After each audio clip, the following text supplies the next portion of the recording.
should be recording. Wait, there we go. All right, hi guys. Welcome to the first ASME not podcast, workshop. We're going to be doing CAD basics. So if you don't know so much about CAD, this is going to be an opportunity to kind of learn the basics of them. And if you're experienced, this is just going to be a real quick refresher on the different things that a lot of CADing software has. So yeah, all right. So now I'm going to start the presentation. So the way this workshop is going to work is we're going to give a quick lecture via a PowerPoint or something of that nature.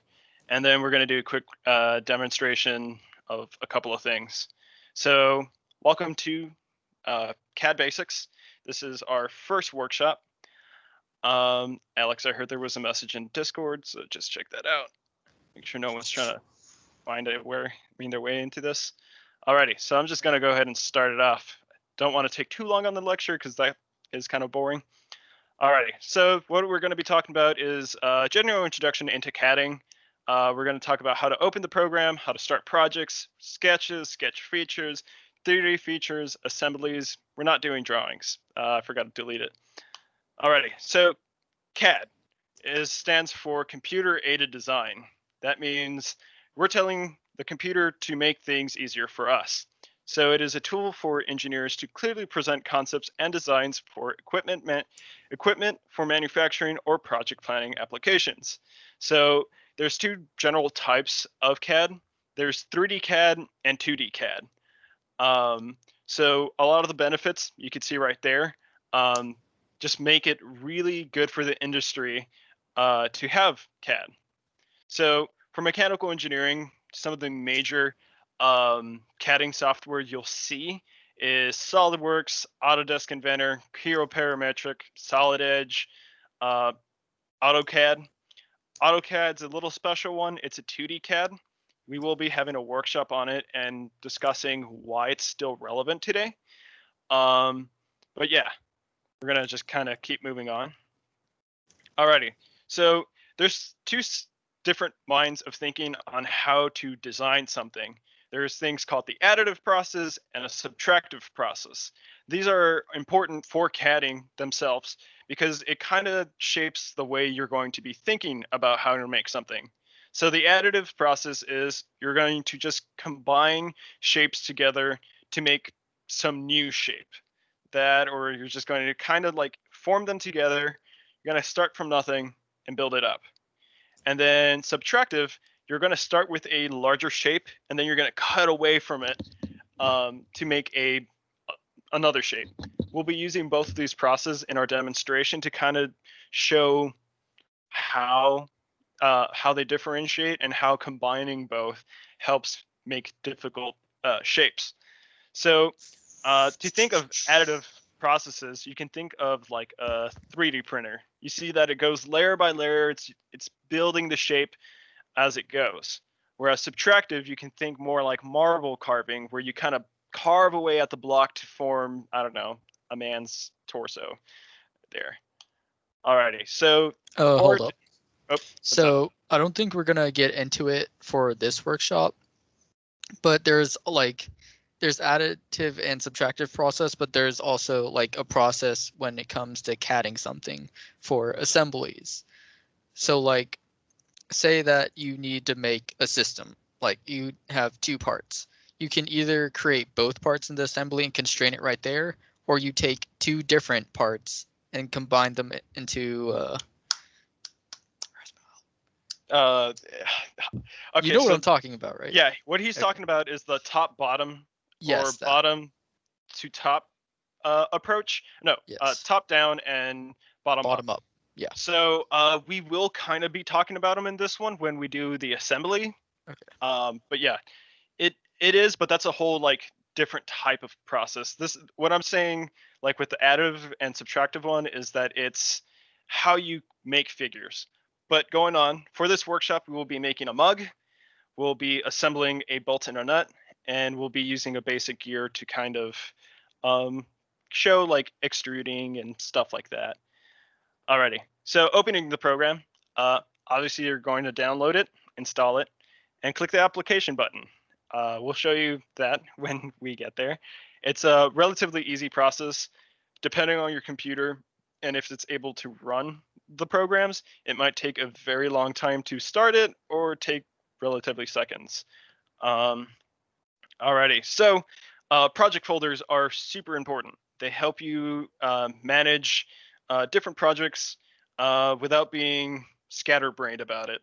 So project folders are really important in the industry because you don't want to have like all your projects kind of up in the air, because then you can accidentally send the wrong file to a different client and ruin their competition or something like that. So you got to be very considerate on how you keep files together and just keep yourself as organized as possible.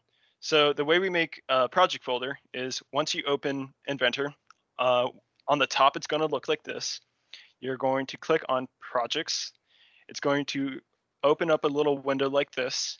Down here there's a new button, and you can start a new file like there. Choose it all. We'll show it when we do our demonstration. So this is a really important concept to just keep yourself in check, and it is a great practice to start doing now.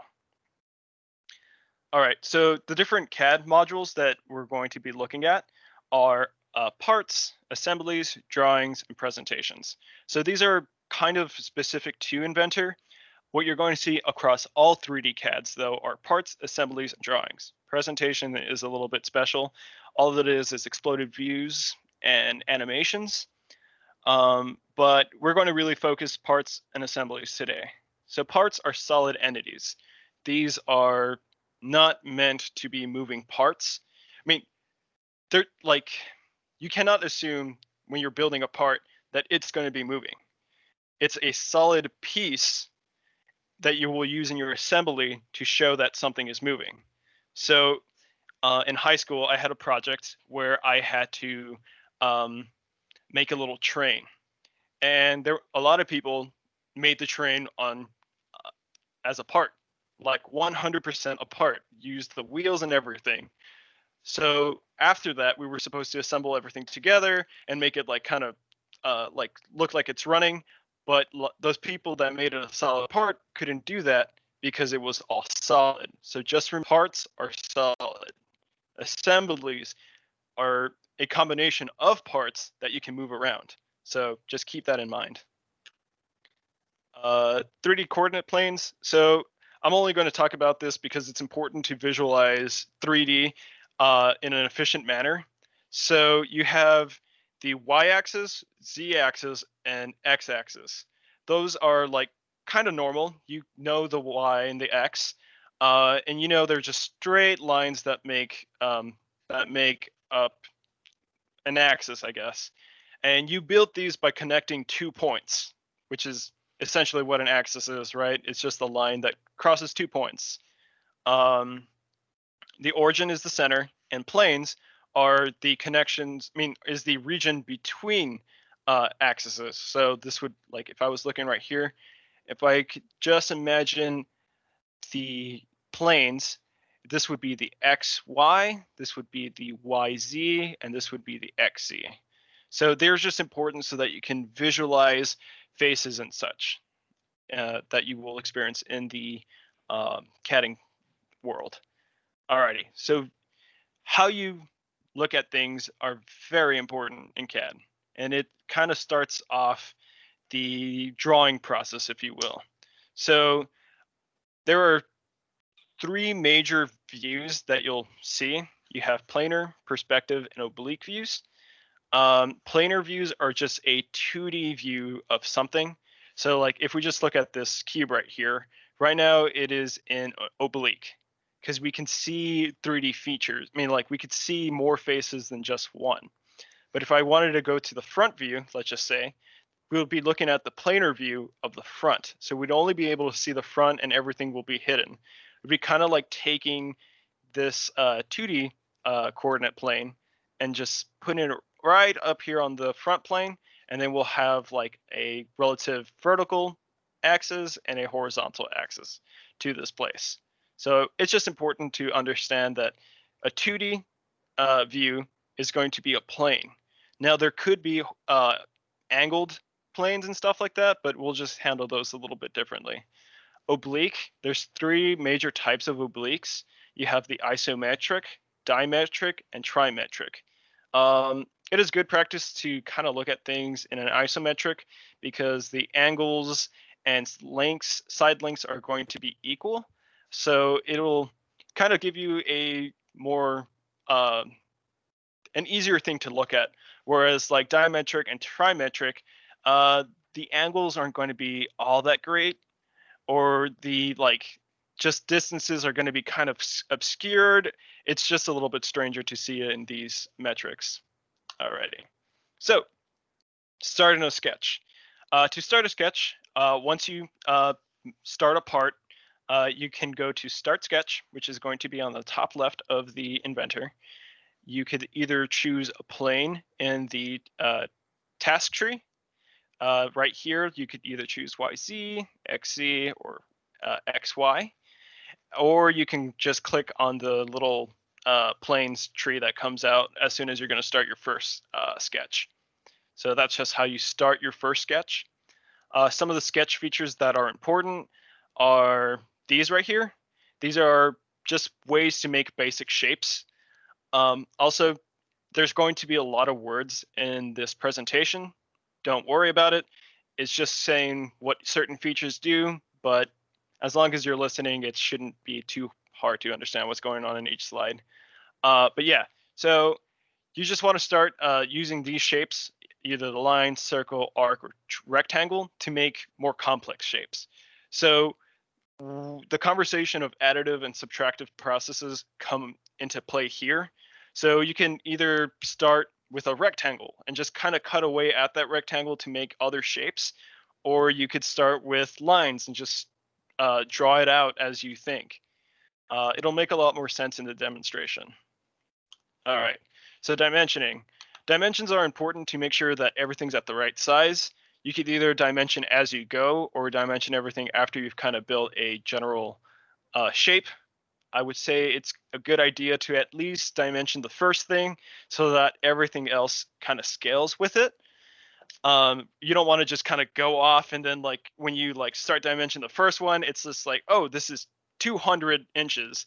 And then you drop it down to a 1 so you can't see the edge anymore. And you just want to make sure that you at least get the first one dimensioned, and then you can just kind of go freeform from there because you can at least see at least some relative relationship. If a sketch is not properly dimensioned, you will either see purple lines or the sketch tree will look a little bit different. We'll show an example of that. But yeah, you want to make sure that your sketches are well defined so that you're able to like not have any errors. Because let's just say something isn't well defined. If you accidentally pull it, the shape will kind of distort or something like that. So you just always want to make sure that everything is nice and dark. So dimension lines are going to show up as a black line. You want to make sure that you have nothing but black lines in your sketches. Alrighty, so parametric relationships, it's nothing hard. It's actually very easy to make parametric relationships, but it's not suited for basics. We'll do it in a future CAD workshop. But just getting it out there, you can use parametric relationships, which allow you to relate everything to a certain dimension. And then if you need to like change a part or something like that, it'll allow you to kind of manipulate everything using that one dimension. It'll all kind of scale up or scale down together. So nothing hard, but not suited for this one. Constraints. So constraints are very important. They kind of help you dimension things in a different way other than just defining distances. So starting from up here, you have coincident, collinear, lock, parallel, coincident, collinear, concentric, lock, parallel, perpendicular, horizontal, vertical, tangent. I forget this one. This one's kind of rare to use. Symmetrical and equal. The ones you're going to be using the most are everything like in this area, like all of these and equal. You hardly ever want to use lock. It's not a great idea because you lock a part, but you don't know if you've dimensioned it correctly. But it'll just kind of bypass the dimension thing. I would not suggest using it. This one I've rarely used myself, and symmetry. I usually use the mirror tool to just ensure symmetry. But all of these other ones are very, very important. And these are like coincident will connect points. Collinear will align lines together. Concentric will align circles to their centers. Parallel will make two lines parallel. Perpendicular makes it perpendicular. Horizontal will force a horizontal alignment based on a plane axis. And same thing as vertical. So going back to the Cartesian coordinate system, the XY, when you start a sketch on a face, you got to imagine that one of those appear on the face, and it has a relative origin. So a horizontal and vertical will be based on that origin. It'll make more sense as you kind of go with it. But yeah, just understanding that those are going to kind of force straight lines will just help you out a lot. Tangent will, like if you have an arc that wants to meet a point, you could do that simply by using the tangent. Smooth. Oh, this is the smooth feature. If you have a curve that you kind of want to make look nice, you can use the smooth feature. Symmetry forces symmetries along the mid-axis, and equals force equal dimensions. Also very useful if you just want to kind of make things relatively equal and whatever. All right, 3D features. So of the 3D features, the ones that are really, really important is extrude, revolve, sweep, and loft. All these other ones, they have their uses, but they're also very rare to use. You'll find yourself using these other ones a lot more common. So extrude will help you push material or take away material based on a sketch. So let's just say I had a rectangle and I drew a circle right in the middle of the rectangle, or a little block. If I extrude it out, it's going to be pushing material outwards, so it'll make a little cylinder on top of that block. But if I push it into the block, it'll like cut a little hole into that block. So we'll show that in our in the demo.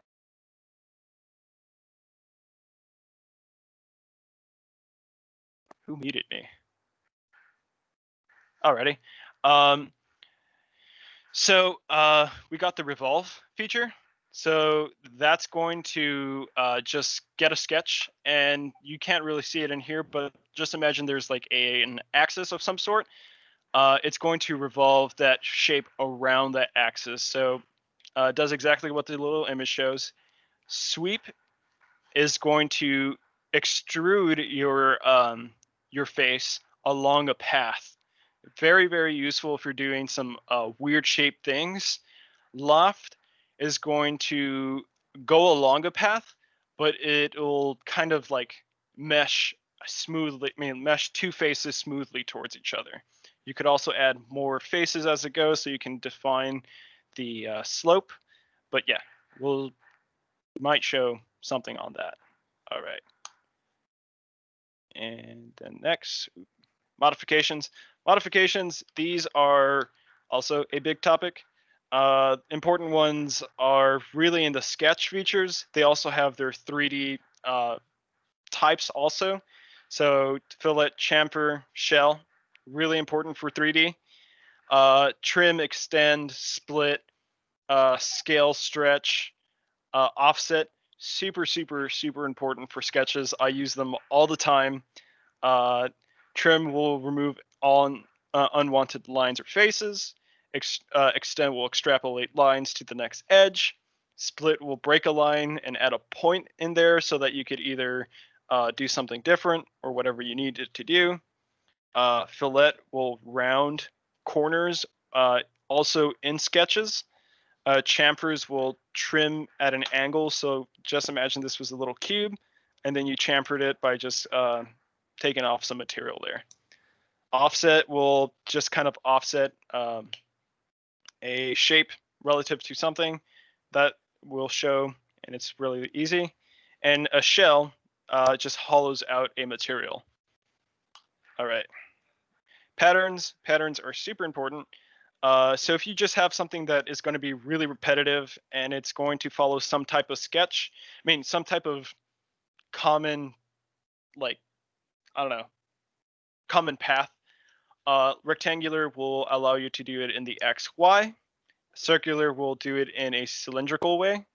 And mirror will mirror your shape across some plane axis. Sketch driven is if you want a unique path. Work features. So reference geometry is super important, especially if you need to sketch on a plane that isn't that easy to sketch on, or if it's round. Axes help a lot. So reference geometry is just super useful to know how to use to build. It saves you a lot of time and a lot of headaches. Learn reference geometry as soon as you can. It's going to be all of this stuff right here. We'll show you how to use planes and stuff because they are a little bit more apparent in use. Construction lines. So whenever you're doing a sketch, if you don't need a certain shape to actually be there, but you need it to kind of build off of it. So let's just say you're using a rectangle to show like, okay, this is their bounds.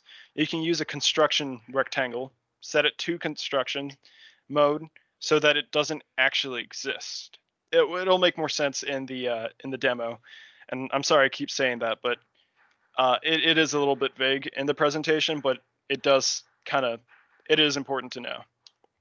All right, time for the demo. Let's do this, guys. Actually, before we go to that, does anyone have any questions? Or any problems with their software? Oh, there was a question. Just making sure I wasn't missing anything.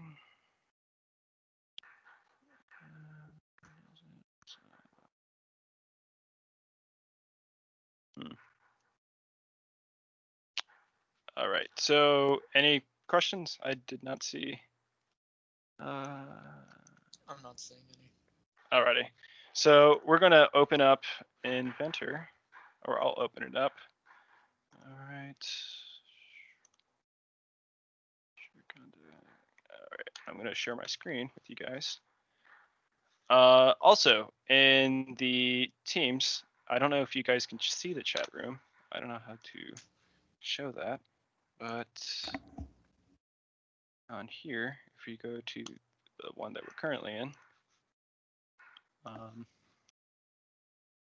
we're going to see that there's files. I have set the the presentation in there, and part of the demonstration we're going to do, which is how to get parts from online. So if you want to follow this links to pull up the step files, that'll help you a lot. If you're using SolidWorks, it'll be nice because it has SolidWorks parts in there. All right, so I'm going to open up Autodesk Inventor. It's going to be this one right here. If you have Professional, it should look exactly the same.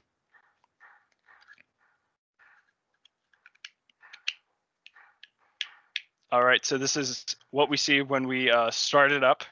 I'm going to make a new project folder right here. I'm going to make a new one down here. All right. Now, if you have Autodesk's fault, that means you're going to be working with multiple people. But since right now we're only going to be working as individuals, we're going to make a single user project.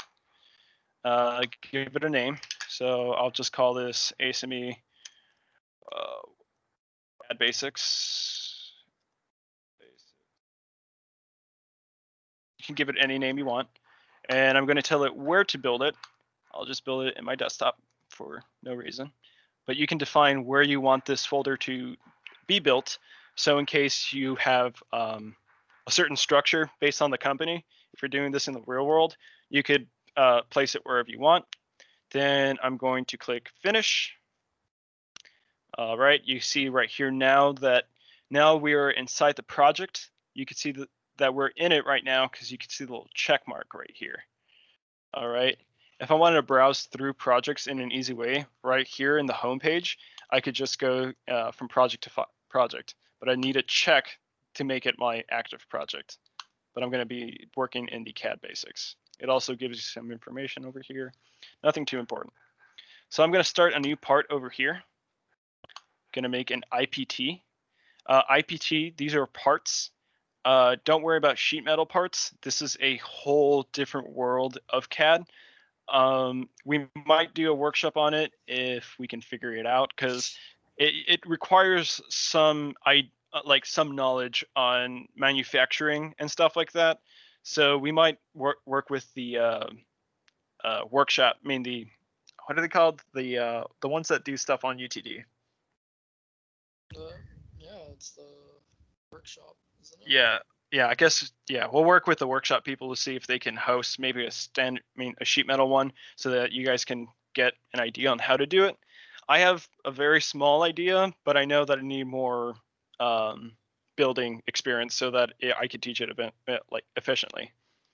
All right, so I'm going to start a standard IPT.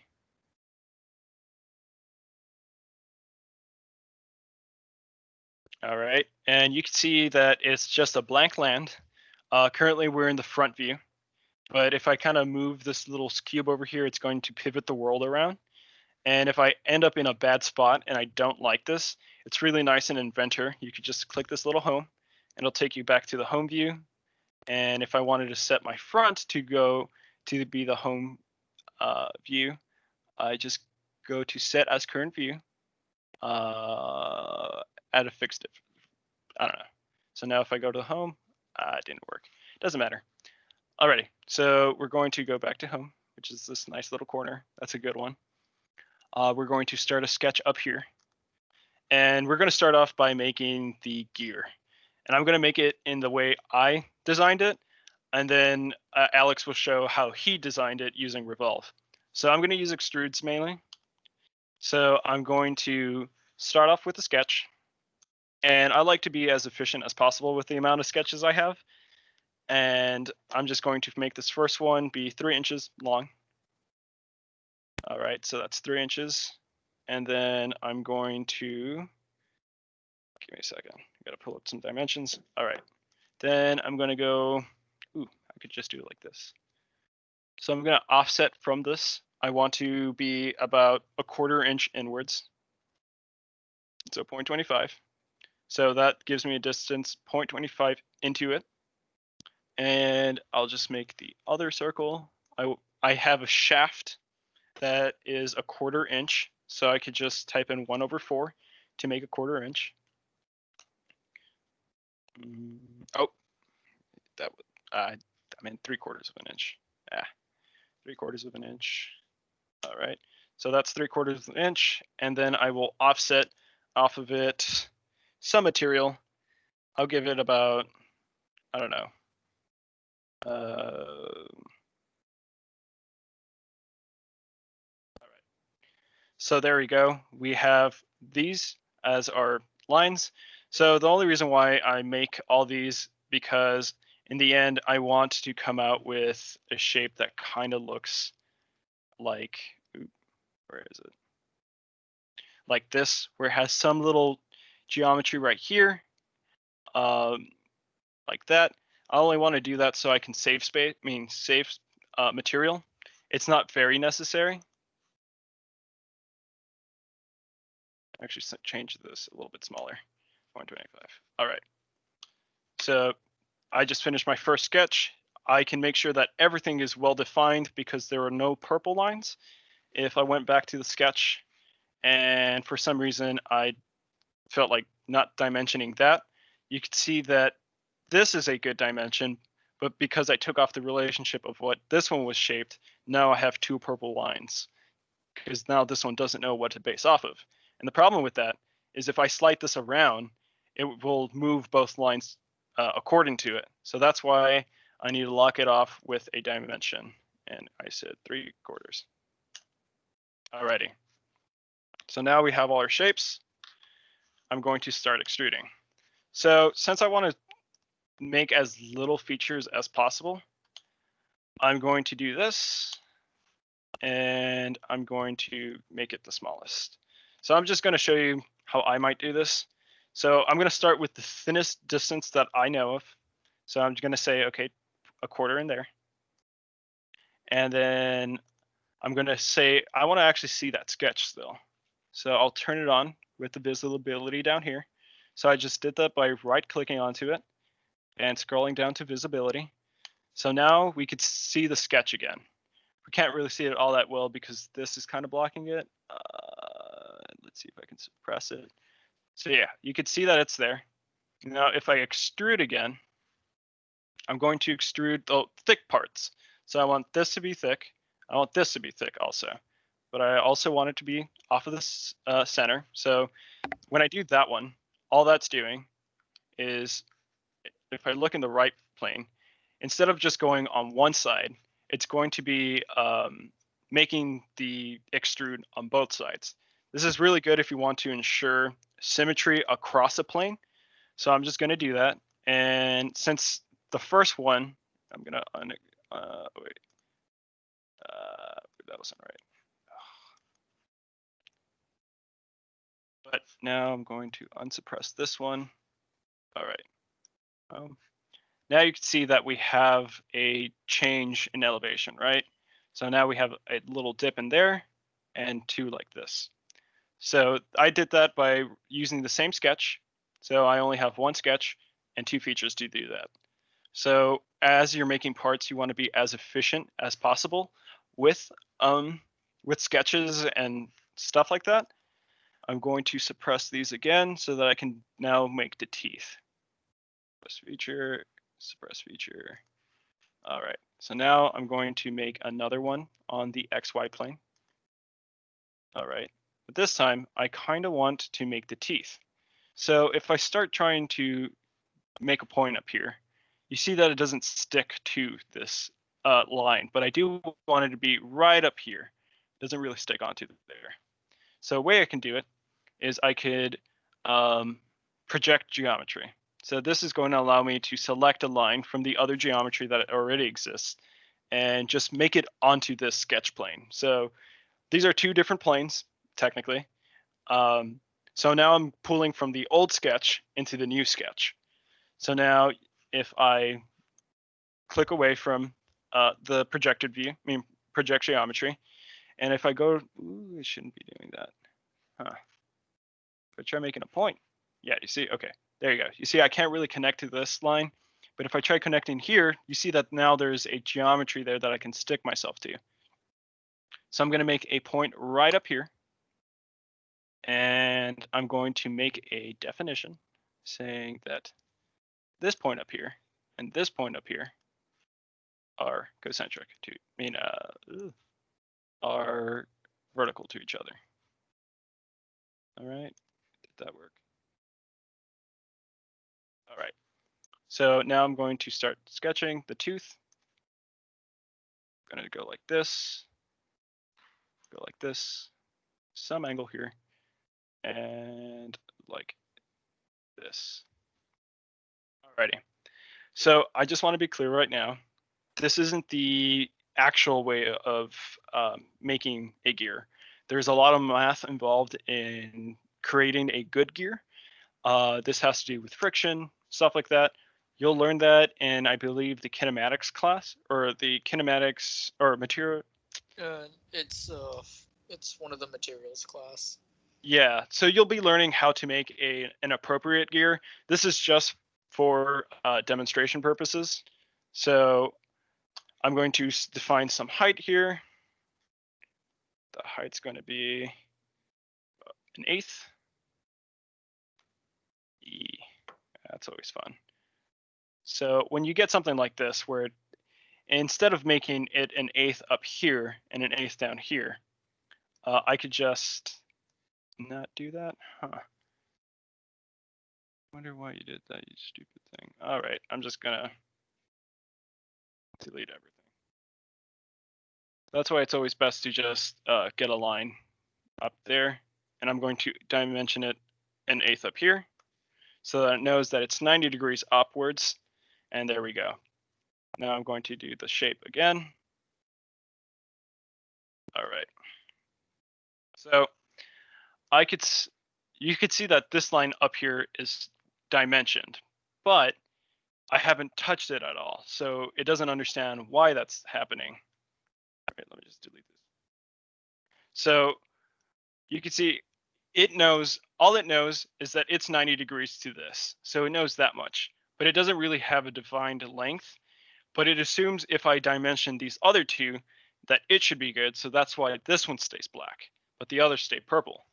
But let's just say I did give it a general length right here.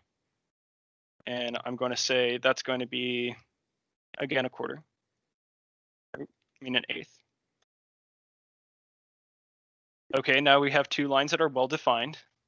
But even if I try moving it, now this diagonal is open.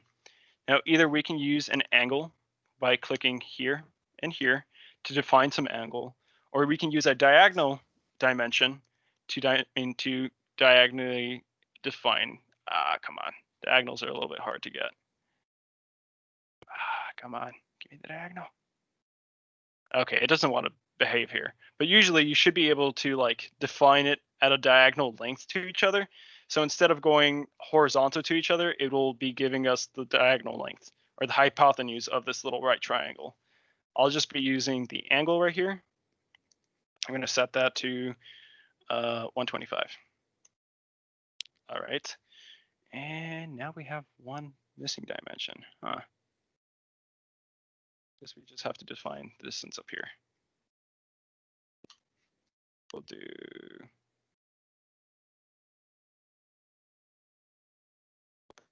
0.1. Yeah. All right, now it's properly dimensioned. We have no black lines. I actually don't like that being so far up. So I'll just change it to 0.08. I don't know. Not very good with dimensions. I don't have something that I'm actually like designing, so dimensions are kind of up in the air. It doesn't really matter. All right, so now we have our little tooth right here, but I only have half of the tooth because I didn't want to be replicating everything on the other side. So the way I'll do that is first I'll make this a construction line by right-clicking on it. So I'll just right-click onto it, and right here it will say construction. If you're using SolidWorks, when you click the line, you'll get a sidebar up here that will give you a lot of information about it. On there should be a button that says construction, and you can define it like construction like that. We could also do this by, actually, no, this one doesn't really give us that much information. All right, so we're going to click the lines that we want to mirror. So we're going to mirror these lines right here. All right, we're going to go to the mirror feature right here. All right, we're going to mirror, and now it's asking for a mirror line. We'll click it right there, and we'll apply. And now you see that this side got copied onto the other side over there, right? All right, we're going to finish this sketch right here because everything looks right. All right, so now we're going to unsuppress these because we actually want to see them now. And we have this little mysterious thing going on up here. So we want to extrude a face, extrude this tooth right there. We want to do it on both sides, and we'll go 0.5. All right, now we got that. In fact, I want to see this face, and I'll go to the back view and this. Only does it to 1. I'll just set the length. There we go. Yeah, so I'll just kind of show that again what I was doing. So into the extrude feature, it has a lot of like different ways of doing it. You could say, okay, you'll extrude a certain distance to a certain, or you want to go the other way. You want to split in the middle. Do I have two different ways I want to do it? So I'll go 0.5 forward, 0.25 backwards. I just want to do the constant one that'll split them equally among both sides. I could use these features that say through all, to surface, or to next. I'll just do a certain distance split amongst both sides. All right. There we go. Now it's a solid feature. But right now it doesn't look that much like a gear. I'm going to turn off the sketch, right? It needs a lot more teeth around it to make it look like one. So the way I'll go about doing this is I'll click on the extrusion we just made, and then I'll click on a circular pattern over here. So now I have a feature. It's asking for an axis of rotation. I'll just click on a circle so that it's just assuming the center has an axis coming across it, right? Because it's going to have a relative center. And now it's just using that. I guess it'll be using this center line right here of that circle, and it'll be making teeth relative to that position. No, not there. Okay. Sorry. I'm not using my regular mouse, so I don't know how to use it. All right, so now it's asking how much teeth do we want? I'll set it to about 25 teeth. And right now it's just doing it at equal distancing from tooth to tooth. I kind of like that, so I'm going to respect it and say, all right, that looks good. Click OK. And now when I look at a side of it, it looks like a gear, right? Cool.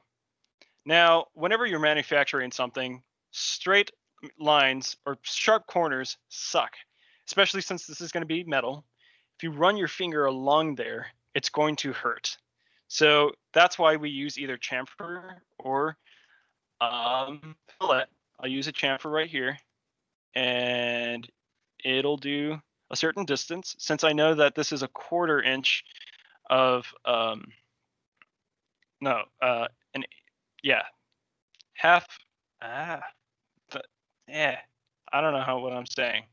But yeah, I have other features I can use. I could use distance and angle, or I could use 2 distances. So it'll do it based on the little right triangle. We'll just do this one. And yes. All right, now we've kind of smoothed out this edge. You could argue that this is a straight edge, but it's going to be a lot smoother. And I kind of want to curve this, that little thing. So I'm going to click right here. And now if I kind of look, it's a little bit curved. You can see that it curves in a negative way, I guess you could say. And it's going to be a radius of 1/8. All right, that looks good. But we want our gear to be symmetrical, and we don't have that symmetry on this side. So looking back at the origin tab, we see our XY, since we were sketching on it, should bisect our gear perfectly. So there it is. So I'm going to use that as a reference plane, and I'm going to control click these 2 features. So click, click. You see both of them are highlighted. I'm going to mirror these features.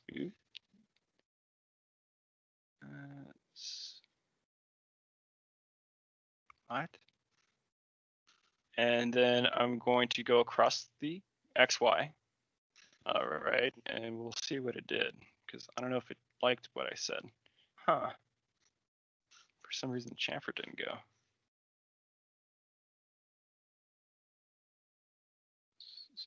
Huh. I guess you can't mirror chamfers. Well, regardless, you can see that I mirrored the fillet across the XY plane, because now it's did it on the exact opposite. So that's my way of making this gear. It looks kind of nice. If I wanted to edit this and make it more round, I could also get the top edge, and now it'll curve that. And once I complete it on the first fillet, if I look across on the other side, it should have done it here too. So using CAD makes it super easy to go back and forth in your design process. So I'll hand it over to Alex so that he can show how he designed a gear. All right, let me figure out.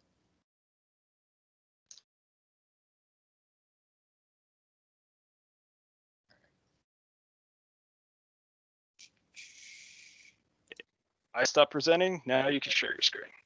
Y'all can see that? take that? Wait, can you all? Yeah, we can see it. We can see it. All right. So start 2D sketch. I'm gonna do XY plane. Gonna start a construction line. I'm gonna go a little bit fast for time's sake, so forgive me if you don't understand me. Rectangle on the 0 it on the y-axis. We're gonna do 2 by 1. Is this a real gear size? Don't know. So in mine, I'm going to show how to use the trim tool.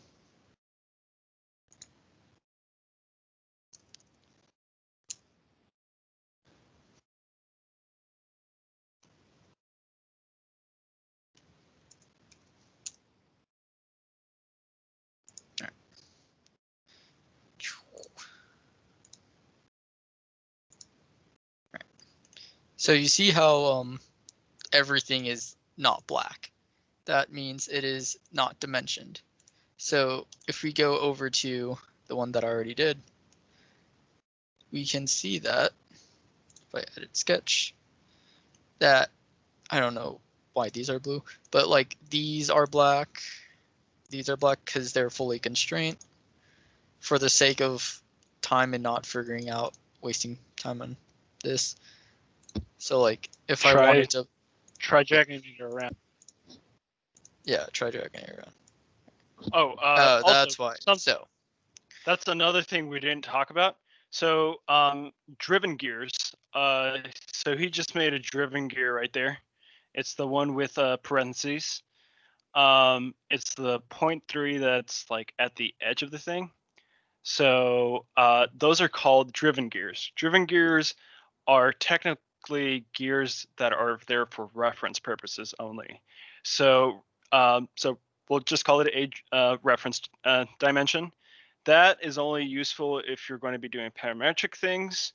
Not very useful for other applications. So I would highly recommend you don't use driven gears. Also, Alex, I think you need to define the space between the center axis and the so what I edge. just did to fix that, let me, nope, one more back. All right, so whatever. What I did was I dragged it up a little bit. I added a construction line there, and then I used coincident to take the bottom of this and make it coincident with this edge. And then now see how you could move it along the x-axis like that. We actually can take care of that because we are going to do a revolve. So okay, this went a lot easier when I was doing this earlier, but still 2 inches. It doesn't matter if, well, it does matter if it's centered, but I can fix that by doing this, that, and then that. And then this should, yep. So everything is now fully constrained. So I can do finish sketch, zoom out a little bit, revolve this, select an axis, which will be this. So you can do 360 degrees. This just changes the direction it's rotated. So like if I did, 45? Oh,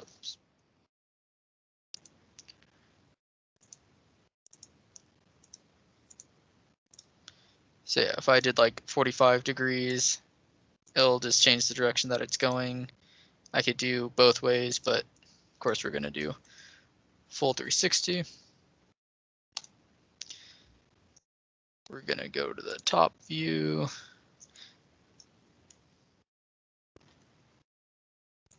Add another sketch. We're gonna do it on the outside portion so that it goes from here to the next edge. Here, I'm going to do another construction line.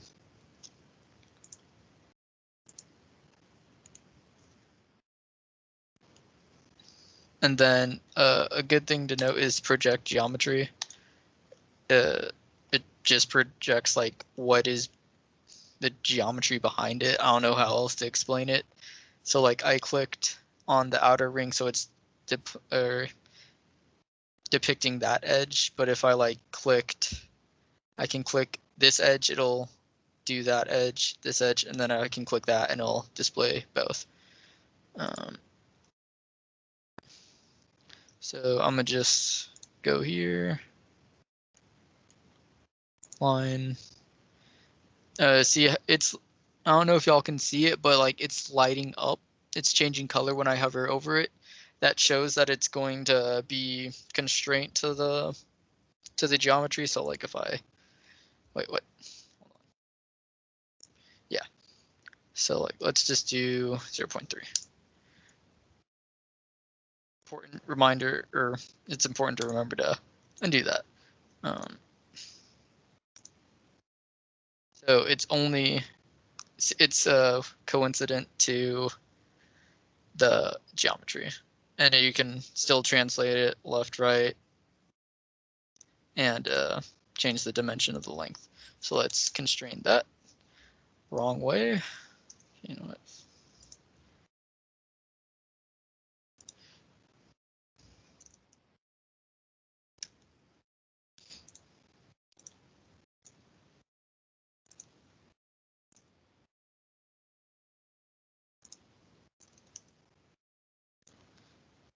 Here, do 0.125 at a 45-degree angle.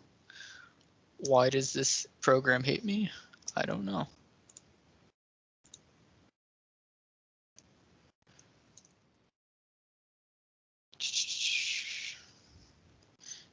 I'll just do 180 minus 45. That should be good. And then, yeah, just so you guys could know real quick, the reason why it made the angle 45 downwards, because it's making it relative to the vertical line that he has there. yes. So it's important to like not be me and be rushing through this and to like see what your angle is to see like if you need to like subtract what you want it to be, if y'all get that. So now that it's fully constrained, I can do the mirror function, select multiple entities, mirror it over that, and apply. Done. Finish sketch. We're gonna extrude these two in the other direction. So you can either do, hold on, let me do Alt 2. So we can do a 2, and you can just click that, and it'll go to this face. Good tool to know, I guess. So now that we have our single tooth, we need to have teeth. We'll select this feature. Now it's a good idea to like add an axis for reference, but you can also select the surface of it if it wants to work. All right, hold on. Something's not right. Forgot to select the feature there. No, I thought I did.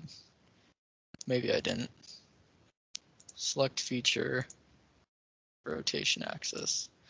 I like that. And then we can do 24 teeth. Okay, and then boom, here. Questions? And if you guys have questions or you want to interrupt us at any point, feel free to. Yeah, I know we're going a little fast, really but yeah. Like Erasmo covered a lot of the parts for this, so I just wanted to speed through this so we can move on to the next topic.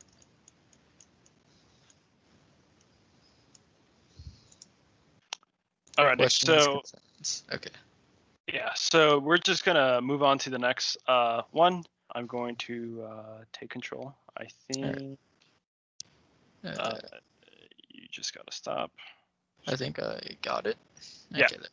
Alrighty, so I'm going to start making a mug. So to make a mug, I'm just gonna do it in a weird way. I won't lie. This is kind of a weird way to make a mug. But I'm going to start off on the XY plane or XZ plane. All right, and I'm going to make a first circle here. Our mug, I don't want to measure things. I'm just going to say this is going to be a weird dimensioned mug. I'm going to say that it's going to be 3.5 inches in the bottom. Yeah, all right. So that's 3.5 inches right there. If you guys don't know how to pan, it's just clicking Control and your roll or the scroll wheel. No, it's just the scroll wheel for Inventor, Oh, or at so least for me it is. yeah, I'm sorry. Control does something. Oh, Shift does the angle one. Yeah. So if you want to kind of rotate, I would also recommend using a 3D mouse. Hard to learn, but once you learn it, it's great. We don't have them. We have them on campus in the CAD lab. So if you can learn them, that'll be really awesome. Alrighty. So now I'm going to start doing some weird stuff. I'm going to go to the origin and I'm going to make a new plane. I'm going to be basing it off of the XY plane and clicking. I'm going to offset off of a plane. I'm going to choose this one. Now I'm going to go a certain height. So how tall do we want our mug to be? We made it 3. Let's go about 4 inches up. This is going to be a big mug. All right, so now we can see we're 4 inches up here. So I'm going to start a new sketch onto this reference plane. All right, and now I'm going to come over here and offset off of, got a projected geometry. I'm going to project that. Now I'm going to offset off of it, and I kind of want the top part of the mug to be, let's just say about a 1/4 inch smaller than the bottom side. So that we get some, actually no, let's make it less steep. So I'm just gonna go to the dimension, double click it, and change it to 1/8. All right, now it's gonna be less steep. So the reason why I care about the steepness is now I'm going to use the loft feature. So I'm going to click the bottom cross section and now the top cross section. No, okay. So I need to first actually make this a construction line. All right. So I think that should work. Do I need the path there? Do you know? No, you don't. If I do, I'll just connect these centered lines together. And now there's a new axis there. It doesn't really exist in the general axes. It's its own work axis.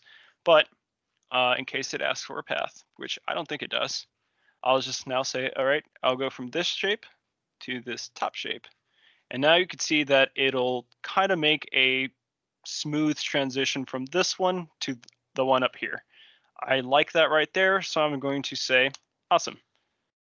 And now I can see, cool, it made a little mug-like shape, but you know, we can't really put liquid into a solid feature. So I'm gonna first hide all these work axes. So to just a reminder, if you want to hide something, you go to whatever part it is and visibility. If it's a feature that you've made something with, you would have to suppress it, but it does the same thing. It just hides it. But now I kind of need somewhere to put my drink, right? I'm going to click shell, and now it's asking me to remove a certain face. I'm like, okay, obviously I don't want to remove the bottom side because that'd be kind of weird. So I'm going to remove the top side, and it's asking for a thickness. Now, I don't know so much about like mug specifics, but I'll give it 0.1 because that sounds about right. And now when I look into it, that looks like a hollow mug, or cup, I should say right now. We haven't really made a mug because it doesn't have a handle. But there we go. We've made a cup.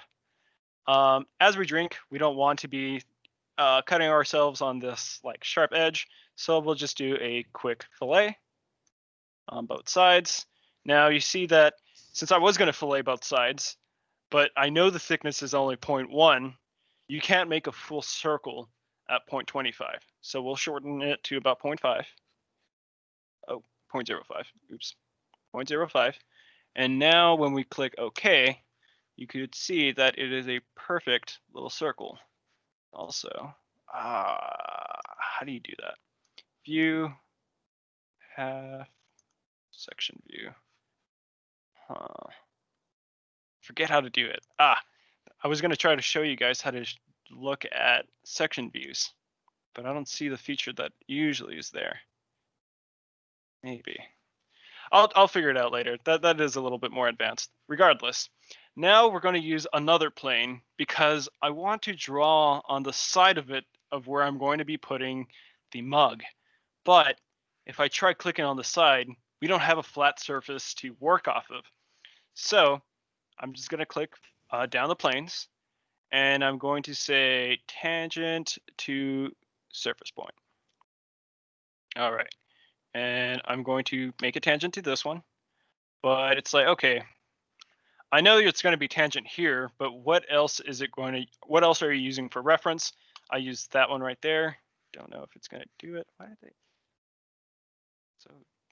isn't it doing it?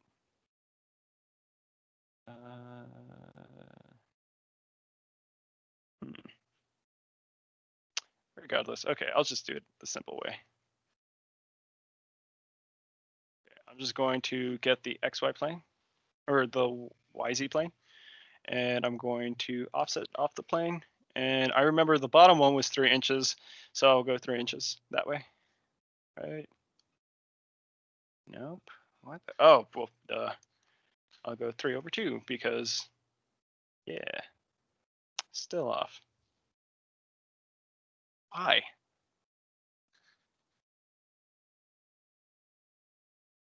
What? Okay. Well, regardless, I don't know why 1.5 isn't working. That'll work. For our intents and purposes, this will work. And I'm also, yeah, for now, that's good enough. Now, I don't really want to see this mug right now because it's not really important to what we need to do. I'm going to suppress it. All right, so that we don't see it. And I'm going to draw a sketch on this plane. Awesome. So the only part that we actually need to see, wait, we'll show it up again. Showing dimensions. All right, so it's going to kind of show us where it is. So that's all I needed to know. And I'm going to project those geometries. Damn it. Okay. I'm going to undo this because I actually do need it for something.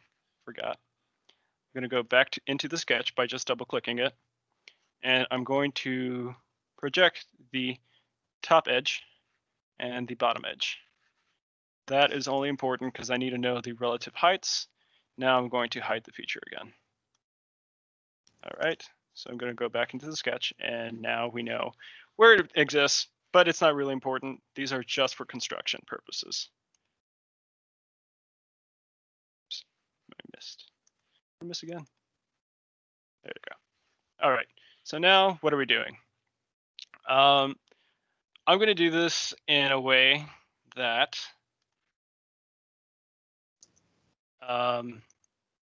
that uses the additive or subtractive. Did someone send something? I am sure.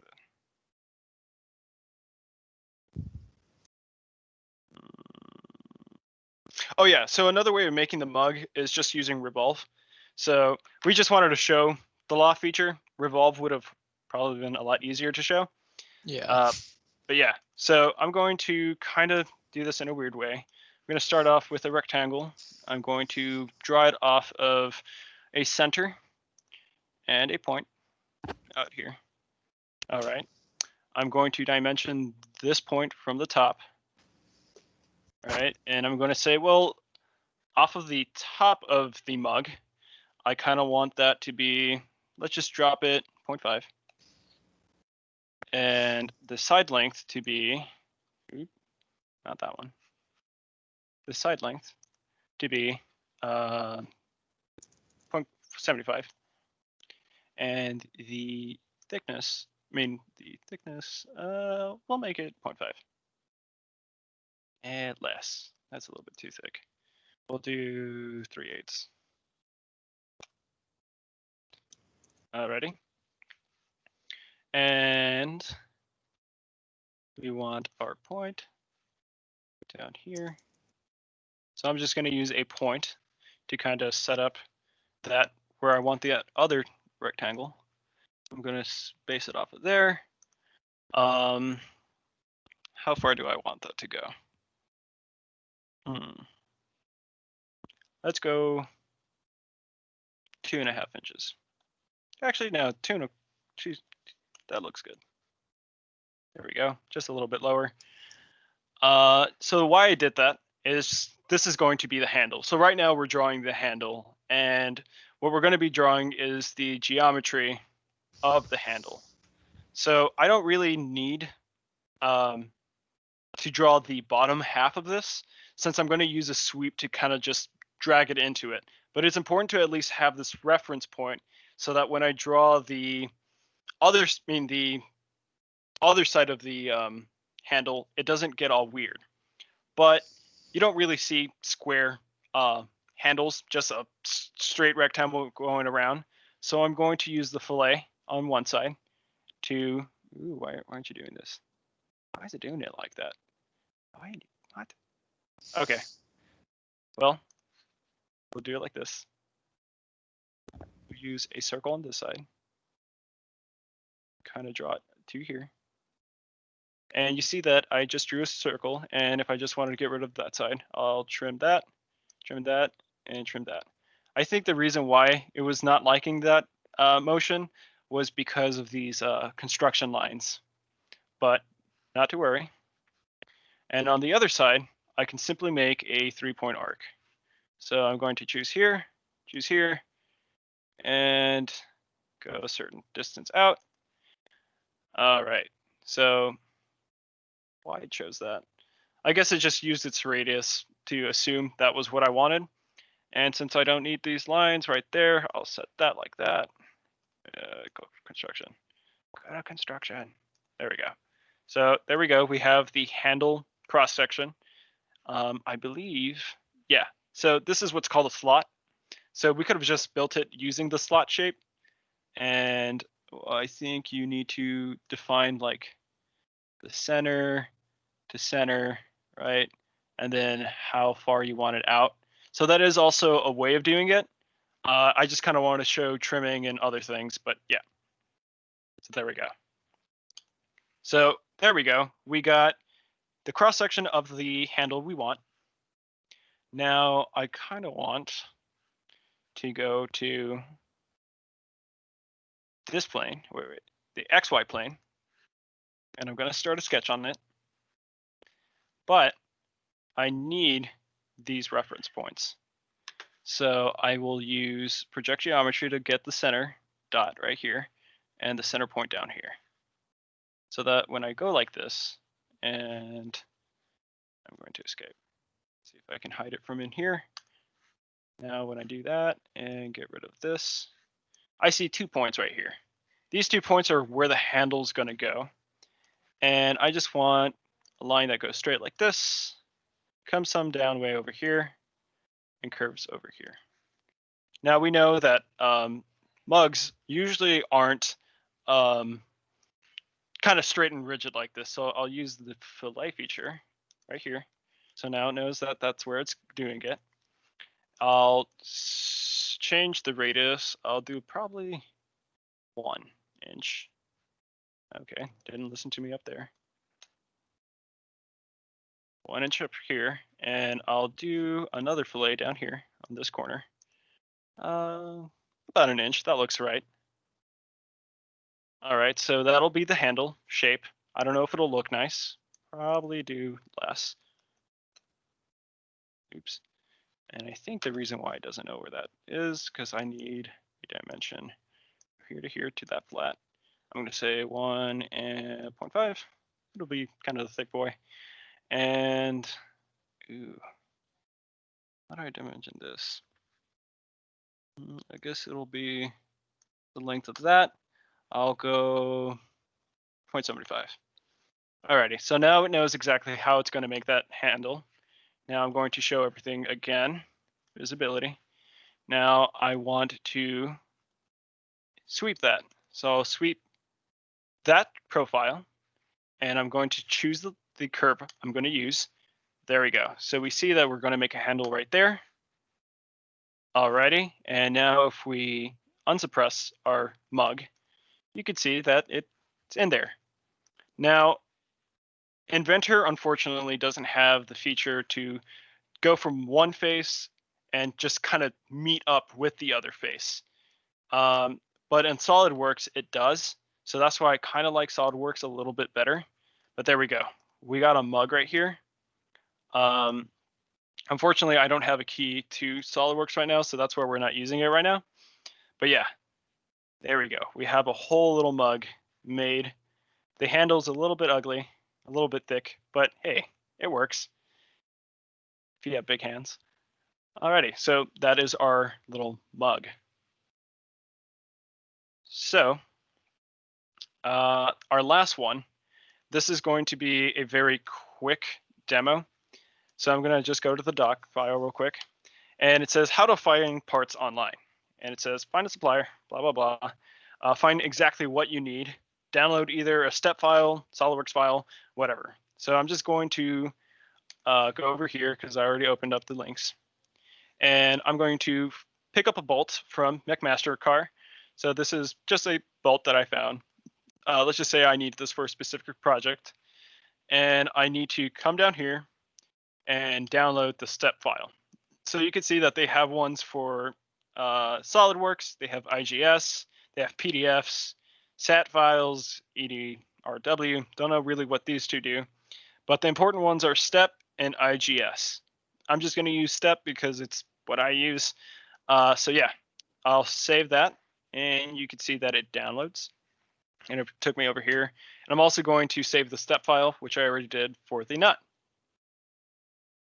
All right, going to go back into Inventor. I'm going to start assembly. So we're now making assembly. So the second tab, create. And I'm going to open, I'm going to place both of them. So since they should be in my downloads, I am going to take, oh, well, I guess it didn't download it to my downloads. That's okay. I'll just take this and this one. I'll open it. When you open the step file for the first time, it'll say, oh, are you sure this is, do you want to create it as a solid part? And you're just going to say, yeah, I want it. I know what these are. So it'll create a solid part based on the step file information. And here we go. So I'm going to quickly do this because I have to go to eat dinner right now. So I'm going to constrain it based off of their axes. So I'm going to open their information, go to the origins. So I'm going to want to grab the center axis, which is the Z for this one, and the x-axis of this one. You can see, I don't know if you heard the little sound, that it clicked it to that center axis. Okay. Another important thing is you want to ground one of the parts. So I'm going to ground the bolt, because if I don't ground it, it's just going to kind of move in space at the same time, and this is kind of weird. So just going to ground this one. So that one stays exactly where it's going to be. So if I try to move it, it won't allow me. And I can see the relationship. So you can see that now it moves along that axis. So I'm going to do one more constraint. I'm going to go from this edge to this edge over here. And I'm going to say I want those to be flat to each other. I'm not sure if it's doing it. It's not exactly doing the one I need. Oh, offset of 0. All right, so now you see that I chose them to be flush with each other. So now these edges are flush. I'm going to click apply. And now this won't really move. It'll just rotate. So I know on SolidWorks, it has it a little bit better. But if I wanted to kind of show this, like the limits of this, I would have to go to the flush right here. I'm going to click drive. I'm going to say from start to the limit, which is going to be about 0.5. All right. Okay. Oop. All right. Drive. Now, for some reason, I don't have. I guess it's because I don't have professional. It doesn't let me play through it. But if I kind of go through the maximum minimums, you see that it's locked within this little area. I could animate it to kind of like scroll up and scroll down using the Inventor environment features. So I don't have the features because I didn't get the professional version. But honestly, all of that is kind of just for visual representation, not very used in like the industry. In the industry, you just got to show, look, it's connected to each other. It's good enough, right? So there we go. So that's my quick little spiel on assemblies. I have to go right now, so sorry. If you have any questions, feel free to ask Alex.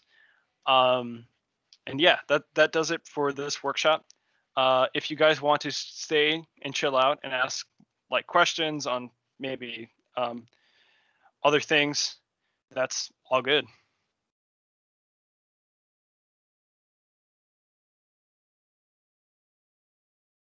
All right. All right, I'm gonna stop presenting. You gonna end the recording?